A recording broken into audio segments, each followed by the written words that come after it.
What is the perfect time for couples to meet? Good question అండి.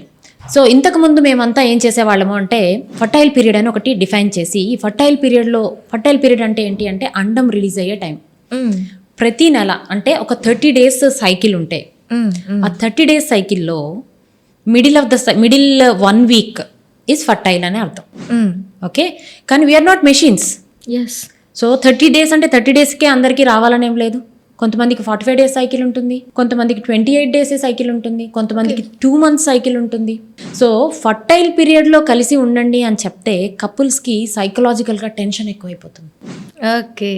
So ఆ టెన్షన్తో ఏమవుతుంది అంటే they are unable to meet. Erectile dysfunctions వస్తున్నాయి. ఈ రోజు నేను ఈ పని చేయాలి అని కూర్చుంటే టెన్షన్ ఉంటుంది మనసులో. అవును. కానీ అది రొటీన్గా అయితే టెన్షన్ ఉండదు. అవును. సో అందుకని ఇప్పుడు మేమేమి అడ్వైస్ చేస్తున్నాము అంటే at least every alternate day they should be together. Okay. So అప్పుడు ఈరోజు కలిసి ఉండకపోతే ప్రెగ్నెన్సీ రాదు అనే టెన్షన్ లేదు. ఓకే.